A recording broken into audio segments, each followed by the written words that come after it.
교육행정정보 시스템 4세대 나이스의 시험 정답 유출 사태로 학교마다 비상입니다. 시험지를 파기하거나 시험을 연기하는 등 혼란이 이어지고 있습니다. 삼척 지역의 생태체험관과 과학놀이체험관 등 어린이들의 교육체험을 위한 시설이 잇따라 조성되고 있습니다. 강원특별자치도가 제2청사 개청일을 7월 24일 월요일로 확정한 가운데 인사발령 등 후속 조치를 서두르고 있습니다. 국가철도공단이 올해 동해 북부선과 동서 고속화철도 등 강원권 5개 철도 사업에 8,508억 원을 투입합니다. 안녕하십니까. 뉴스데스크 강원입니다. 이번 주부터 기말고사가 시작되는데 학교 현장은 그야말로 대혼란입니다. 최근 개통된 4세대 교육행정 정보 시스템 나이스 오류로 사실상 시험 문제를 새로 내야 하는 상황이 된 건데요. 결국 시험을 연기한 학교도 있습니다. 전례 없이 분주했던 학교 현장, 허주희 기자가 취재했습니다. 기말고사를 앞둔 중학교. 그런데 교사들이 시험지를 파쇄하느라 분주합니다. 전교생이 치를 기말고사 문제가 학생들에게 전해지기도 전에 파쇄기 속으로 빨려 들어갑니다. 교사들은 지난 주말 이틀을 모두 반납하고 시험 문제를 다시 내야 했습니다. 저희 학교 같은 경우도 이제 작업을 다 끝냈고 등사도 거의 한 2분의 1 정도 이루어졌는데 그 작업을 다시 또 해야 되니까. 최근 개통한 4세대 나이스를 통해 다른 시도에서 시험 정답 유출 사태가 발생하면서 학교 현장은 혼란에 빠졌습니다. 교육부 지침에 따라 강원도교육청이 시험 문제 순서를 바꾸라고 긴급 공문을 시행했기 때문입니다. 기말고사 시험이 예정돼 있던 이 고등학교는 결국 시험 날짜를 이틀 미뤘습니다. 시험지 인쇄가 끝났는데 다시 이곳에서 새로운 시험지 인쇄가 바쁘게 진행되고 있습니다. 강원도에서 기말고사를 연기한 중고등학교는 모두 7곳. 시험일을 하루 이틀 정도 미뤘는데 학사 일정에 차질이 불가피해졌습니다. 시험 일정에 따라 공부한 학생들도 당혹스럽긴 마찬가지입니다. 문제가 된 4세대 나이스의 개통일은 지난 21일. 교육부의 개통 시기가 부적절했다는 비판이 커지고 있습니다. 수집이 이거 이렇게 중간에 시험 앞두고 코앞에 앞두고 이걸 지금 이렇게 바꿔서 이런 혼란을 주는지 모르겠어요. 기말고사가 끝나고 당장 7, 8월에는 대입 수시 모집을 위한 고3 수험생의 학생부 작성이 이뤄집니다. 4세대 나이스의 시스템 불안정이 계속되면서 학생부 마감도 차질을 빚는 건 아닌지 우려가 커지고 있습니다. MBC 뉴스 허주입니다. 삼척시가 지역 어린이들의 교육 체험을 위한 시설을 잇따라 조성하고 있습니다. 최근 생태체험 전시관이 문을 연 데 이어 삼척 어린이 과학놀이 체험관이 다음 달 개관을 앞두고 있습니다. 배현한 기자가 둘러봤습니다. 물고기 그림에 색칠을 하고 기계 위에 올리자 물속을 형상화한 스크린 속에 생동감 있는 물고기로 변신해 헤엄칩니다. 재밌죠. 그림 그리는 거. 또 뭐 봤어요? 물고기요. 터치를 통해 물고기의 생태도 배울 수 있고 탐험 놀이터 등도 갖추고 있는 어린이 생태 체험 전시관입니다. 삼척시가 근덕면 수산자원센터에 17억 원을 들여 300제곱미터 지상 3층 규모로 건립했고 어린이를 포함한 가족 단위 관광객들을 위해 지난 12일 문을 열었습니다. 2002년 동굴 엑스포 때 들어선 4층 건물 동굴 신비관은 삼척 어린이 과학놀이 체험관으로 변신했습니다. 엑스포 이후 상당 기간 방치돼 있었는데 국비 등 35억 원을 투입해 영유아 놀이공간과 과학탐구공간, 아이맥스관 등을 갖춘 체험시설로 바뀐 겁니다. 최근 공모를 통해 운영 수탁자 선정을 마친 삼척 어린이 과학놀이 체험관은 개장을 앞두고 막바지 점검 작업을 벌이고 있습니다. 지원업체의 평가 기준 미달로 늦춰졌던 운영자 모집도 재공고 끝에 마무리됐습니다. 삼척시는 다음 달 초 개관을 목표로 행정 절차 등을 지원하고 있습니다. 수탁자가 새로 선정됐기 때문에 그 운영 인력들을 지금 채용 준비 중에 있고요. 그다음에 내외부 환경 정비 이런 거에 어린이 체험 시설이 잇따라 문을 열면서 삼척 지역 어린이들의 체험과 교육의 공간이 더욱 풍성해지고 있습니다. MBC 뉴스 배현환입니다. 강원도 내에서 아파트 분양 소식 한동안 뜸했는데요. 부동산 가격이 계속 하락하다 최근 보합세로 전환하면서 아파트 건설 소식이 잇따르고 있습니다. 부동산 경기가 좋지 않아 분양을 미뤄왔던 재건축 아파트도 시공사와 조합 사이에서 분양가와 시기에 대한 최종 조율 단계에 들어섰습니다. 김도경 기자입니다.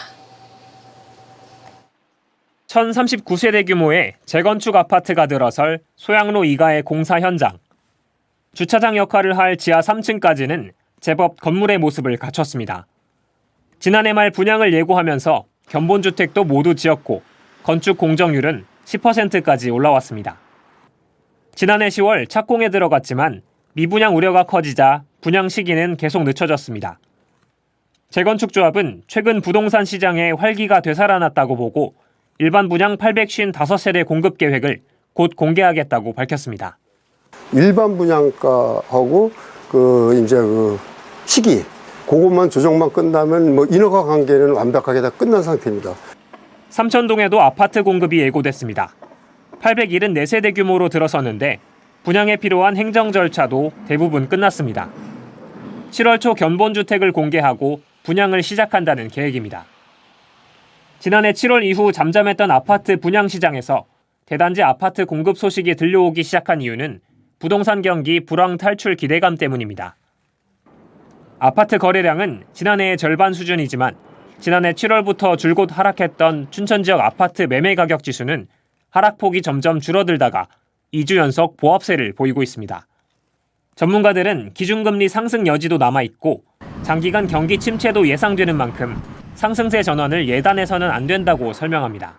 앞으로 시장은 좀 더 지켜봐야겠지만은 약보합세 장세가 좀 이어지지 않을까 전망됩니다. 건축 자재값 상승 여파로 역대 최고 분양가가 예상되는 가운데 미분양 우려를 딛고 부동산 시장이 활기를 띨 수 있을지 주목됩니다. MBC 뉴스 김도균입니다. 원주시가 초등학생들에게 매월 10만 원의 예체능 학원비를 지원하는 꿈이름 바우처 사업이 7월부터 시행됩니다. 그런데 시행을 닷새 앞두고 원주시가 바우처 사용을 개인 과외까지 허용하기로 결정했는데요. 세부 지침들이 계속 바뀌면서 학원가는 물론 학부모까지 혼란을 겪고 있습니다. 권기만 기자가 취재했습니다. 원주시가 꿈이름 바우처 사업 대상을 기존 학원과 교습소에서 개인 과외까지 확대하기로 했습니다.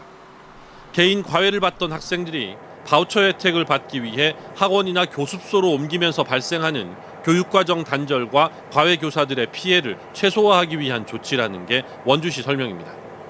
문제는 사업 시행을 일주일도 안 남긴 상태에서 이 같은 결정을 했다는 겁니다.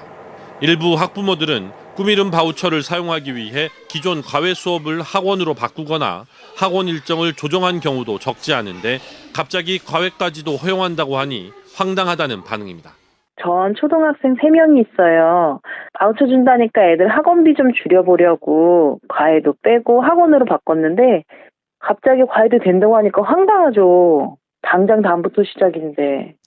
최근 꿈이름 사업 시행을 앞두고 바우처를 사용할 수 없는 국영수 학원들이 교육청에 논술과 독서, 사고력 수학 등의 과목을 추가 등록하는 사례가 급증했는데 이제 1,500여 명으로 추정되는 과외 교사들이 대거 과목 변경과 신규 등록에 나설 것으로 예상됩니다. 학원비도 인상되는 분위기입니다. 피아노와 태권도 등 대표적인 예체능 학원들 중에는 수강료를 올리겠다고 교육청에 신고하는 경우가 늘고 있습니다. 학생들에게 예체능 교육의 기회를 확대해주는 좋은 취지의 사업이지만 충분한 준비와 검토가 부족하다 보니 혼란을 키우고 있는 것 아니냐는 지적이 나오고 있습니다. 특히 연간 230억의 시 예산이 투입되는 만큼 보다 신중하게 추진했어야 하는데 시장 공약 사업이다 보니 너무 성급하게 밀어붙인 것 아니냐는 겁니다. 실질적으로 이 사업을 시행을 하려고서는 이제 검토하는 과정에서 보니까 많은 문제점들이 있었죠. 그래서 그런 부분들을 좀 더 꼼꼼하게 좀 챙겨서 시작을 했으면 좋았을 텐데 집행 과정이 너무 서두르다 보니까 바우처를 받기 위해 실제로는 국영수 수업을 하면서 과목 이름만 바꿔 운영하는 경우가 적지 않을 것으로 예상되지만 적발이나 단속은 사실상 불가능할 것으로 보입니다. 원주시는 사업의 성공적인 수행을 위해 예상되는 문제의 해결책을 찾아 적용하고 바우처 부정 사용이 적발되면 엄정 대응해 부작용을 최소화하겠다고 밝혔습니다. MBC 뉴스 권기만입니다. 국가철도공단이 올해 동해 북부선과 동서고속화철도 등 강원권 5개 철도 사업에 8,508억 원을 투입합니다. 2027년 개통을 목표로 추진 중인 동해 북부선 강릉 제진 단선 전철 2,828억 원, 춘천 속초 동서 고속화 단선 전철 2,275억 원 등 모두 5,103억 원이 투입되며 동해 북부선은 전체 8개 공구 가운데 상반기 4개 공구에 착수하고 2개 공구의 공사가 진행 중인 동서 고속화철도는 올해 하반기 나머지 6개 공구도 착수할 전망입니다. 또 올해 경강선 여주 원주 복선 전철 795억 원, 중앙선 도담 영천 복선 전철 2,572억 원, 원주 제천 복선 전철 38억 원이 투입됩니다. 강원특별자치도 제2청사 개청일이 7월 24일 월요일로 확정된 가운데 개청식 규모와 초청 인사 등도 이번 주 안으로 확정될 예정입니다. 강원특별자치도는 개청식 초대 대상과 방식을 이번 주 내로 확정해 행사 준비에 필요한 사항을 강릉시와 논의할 예정이라고 밝혔습니다. 현재 제2청사에서는 리모델링 공사가 한창 진행되는 가운데 7월 초까지 에어컨과 사무기기가 설치되고 7월 20일까지 이사를 마무리하기로 했습니다. 하지만 인사 발령이 아직 이뤄지지 않아 제2청사 근무 인력과 관사나 통근버스 등은 정해지지 않고 있습니다. 동해시의 한 아파트 시설 개선 지원 사업과 관련해 감사 민원이 들어온 가운데 주민 갈등이 빚어지고 있습니다. 동해시 바란동의 아파트 비대위원 등은 2019년 시설 개선 사업 당시 필수 시설인 놀이터를 없애 주차장을 만들고 노후 하수관 교체 공사를 부실하게 벌였다며 관리 주체의 업무 적정성을 놓고 입주민 30%의 동의를 받아 지난해 9월 동해시에 감사를 요청했습니다. 동해시는 바로 감사 결정을 통보했지만 관리 주체와 입주자 대표회의는 동의서에 서명 대필 의혹이 있다고 문제 제기해 동해시가 보완을 요청한 상태입니다. 이에 대해 비대위는 동해시의 2차례 보완 요청을 이행했다며 동해시가 감사 요청을 받아들이지 않고 있다고 주장하고 있습니다. 강원랜드가 하이원 그랜드호텔 메인타워와 마운틴 콘도 시설 개선 공사에 1,900억 원을 투입합니다. 강원랜드 이사회는 오늘 제205차 이사회를 열고 그랜드호텔 메인타워와 마운틴 콘도 기존동 환경개선공사 추진계획안을 심의 의결해 앞으로 5년 동안 1,900억 원이 투입돼 시설 개선 공사가 진행될 예정입니다. 2000년부터 단계적으로 개장해 시설 노후화 문제가 지적돼 온 하이원은 앞으로 5년 동안 객실 인테리어와 전기통신, 소방과 기계 등의 공사가 진행됩니다. 올 상반기 도내 수산물 어획량이 지난해보다 10%가량 감소한 것으로 나타났습니다. 강원특별자치도 환동해 본부에 따르면 올 상반기 어획량은 13,000여 톤으로 지난해 같은 기간보다 16% 감소했고 어획 금액은 800여억 원이었습니다. 기타 어종을 제외한 대부분 어종의 어획량이 줄었고 감소폭이 큰 어종은 이면수어 60%, 붉은대게 37%, 방어 35%였습니다. 한편 동안 난류 세력이 확장됨에 따라 앞으로 강원도 연안을 중심으로 오징어와 방어어장이 폭넓게 형성돼 어획량이 증가할 것으로 보입니다. 개장을 앞둔 강원 동해안 해수욕장 환경이 모두 청정한 것으로 나타났습니다. 강원특별자치도 보건환경연구원이 동해안 6개 시군 21개 해수욕장에서 지난달 22일부터 한 달간 수질을 조사한 결과 모든 곳에서 수인성 장염을 일으키는 대장균과 장구균이 기준에 적합한 것으로 나타났습니다. 또 백사장 모래에 대해 유해 중금속 5항목을 분석한 결과 카드뮴은 기준의 16%, 납은 기준의 2% 수준이며 비소와 수은 등은 불검출됐습니다. 프로축구 K리그1 강원FC가 윤정환 감독의 데뷔전에서 수원FC와 1대1로 비기며 승리를 거두지 못했습니다.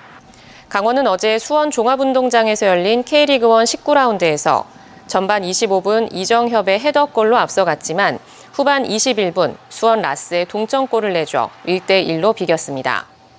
이번 무승부로 강원은 최근 9경기에서 3무 6패를 기록하는 등 리그 11위에 머물러 있습니다.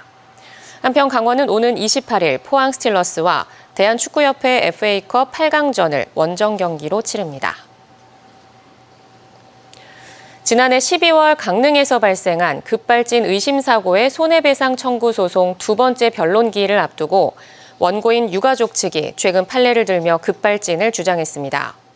유가족과 변호인은 지난 21일 차량 급발진을 주장한 운전자가 형사사건 1심에서 무죄를 선고받은 대전지법 판례에서 재판부가 약 13초 동안 가속 페달을 브레이크로 착각해 계속 밟는 과실을 범하는 운전자를 쉽게 상정하기 어렵다고 했다며 13초보다 2배 넘는 약 30초 동안 지속된 강릉 사건 급발진 과정에는 더 확실하게 적용될 수 있다라는 주장을 폈습니다. 또 제전지법에서 급발진 차량의 속도가 증가하는 과정에서 운전자가 가속 페달을 브레이크로 착각해 밟았다고 보기 어렵다고 본 판단도 강릉 사건 사례에 적용할 수 있다고 덧붙였습니다. 삼척중앙시장 위드나이트 주말 야시장이 오는 30일 개장해 10월까지 운영됩니다. 위드나이트 주말 야시장은 문화관광형 시장 육성 사업의 하나로 삼척중앙시장 문어거리와 중앙통로 일원에서 주말 오후 6시부터 10시까지 16번 운영되며 먹거리와 플리마켓, 공연과 체험 행사 등으로 진행됩니다. 한편 오는 30일 저녁 6시 개장식에는 초청 가수 공연과 이벤트 등이 진행될 예정이며 삼척시는 플리마켓 참여자를 지속적으로 모집하고 있습니다. 고성군이 각종 범죄 예방을 위해 2023년 방범용 CCTV 신규 설치 사업을 추진합니다. 올해 초 CCTV 카메라 영상 화질 일제 점검을 통해 화질과 조도 불량 등으로 성능 개선이 필요한 곳과 안전 취약 지역을 전수조사했고 6억 6천만 원을 들여 8월 말까지 50곳에 118대를 설치합니다. 설치된 CCTV는 고성군 CCTV 통합관제센터와 연계해 운영되며 올해 6월 1일 기준 496대의 통합 CCTV가 24시간 모니터링을 실시하고 있습니다. 동해시 복합문화공간 청소년센터가 29일부터 운영을 시작합니다. 청소년 체육문화센터는 지난 2018년 문화체육관광부 공모에 선정돼 국비 등 모두 115억 원이 투입된 사업으로 공연장과 체육관, VR 체험시설 등을 갖췄고 학교 밖 청소년들이 운영하는 카페와 즉석 사진 부스, 전시실 등도 마련됐습니다. 동해시는 주말 오전 10시부터 오후 5시까지 시청과 청소년센터, 청소년 수련관을 연결하는 무료 셔틀버스도 1시간 간격으로 운영합니다. 정선군이 소상공인과 전통시장 지원을 위해 정선군 상권활성화재단 선임직 임원을 공개 모집합니다. 모집 인원은 비상임이사 12명과 감사 1명 등 모두 13명으로 이사는 이사회에서 재단 업무를 의결하고 감사는 재단 상황과 결산 감사 등의 직무를 수행합니다. 접수 기간은 이달 말까지며 방문 또는 우편 접수하면 되고 임기는 선임일로부터 2년입니다. 태백시 관광기념품 공모전이 다음 달 5일 마감됩니다. 태백시는 국내외 관광객을 대상으로 태백의 문화, 관광, 역사, 자연 등의 상징성을 담은 관광기념품을 5만 원 이하에 판매할 수 있는 사업체를 공개 모집합니다. 출품된 관광기념품은 심사를 거쳐 대상 1점과 금상, 은상, 동상 등 모두 6점을 선정하며 태백 관광 홍보에 활용될 예정입니다. 정선군이 관광 정보와 주소를 한눈에 볼 수 있는 우리 동네 종합생활지도를 제작해 배포합니다. 4월부터 8천만 원을 투입해 9개 읍면 183개 행정리별 경계를 기반으로 도로명 주소와 주요 관광지, 지명 유래 등의 정보를 정리해 책자형과 접이형으로 제작했습니다. 정선군은 우리 동네 종합생활지도를 읍면 행정복지센터와 관련 기관을 통해 정보 취약계층인 지역 주민과 관광객에게 배포하고 군 홈페이지에도 게시했습니다. 동해 망상동 골프앤리조트 조성 사업의 환경영향평가서 공람이 진행되고 있고 주민 설명회가 개최될 예정입니다. 동해시에 따르면 사업자는 망상동 120만 제곱미터 면적에 1,400억 원을 들여 18홀 규모 골프장 조성을 추진하고 있는 가운데 다음 달 18일까지 환경영향평가서 초안을 시청 도시과와 망상동 행정복지센터에서 공람할 수 있습니다. 강원뉴스 마칩니다. 시청해주신 여러분 고맙습니다.